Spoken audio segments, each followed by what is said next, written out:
Lumalabas na talaga dito ang offensive game ni Max Christie matapos maitala ang kanyang career high na 17 points kontra naman sa Detroit Pistons at 16 points naman ang kanyang ginawa laban nila sa Golden State Warriors. Christie against Schroeder.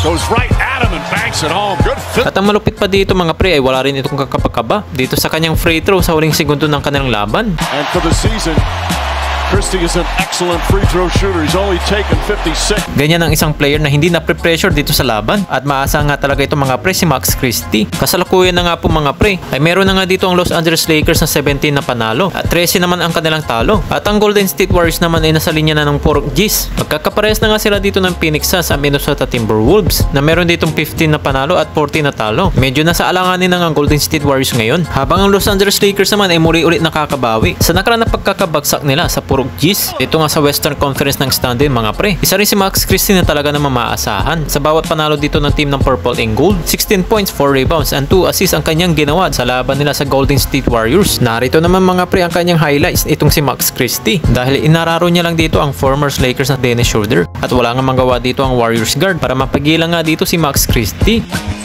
Christie against Schroeder. Goes right at him and banks it home. Good physical move from. At ito pa mga pre, kahit sumabay pa dito si Jonathan Kuminga dahil pasok pa rin dito ang kanyang 3-point shot ni Max Christie. To block it. Christie launches. That's good. Max Christie. Magandang cut naman ang ginawa dito ni Max Christie mula sa assist dito ni LBJ at easy points naman mula sa Lakers guard. Anyway, now it would just be an 8-man rotation without. At nakakuha pa ito ng assist nang makakuha dito ng libre na corner na si Rui Hachimura. 3-point shot naman dito ang ginawa ng Japanese player. Hachimura has to get rid of it. He does just in time. At pinakita naman niya dito mga pre itong si Stephen Curry para na nga dito sa kanyang 3-point shot corner. The last couple of years have been so difficult for him as Christie knocks down a 3. Nainis naman dito si Draymond Green matapos nga ulit dito makapunto si MC12 at tinag-advantage na nga niya dito ang depensa ni Dennis Schroeder.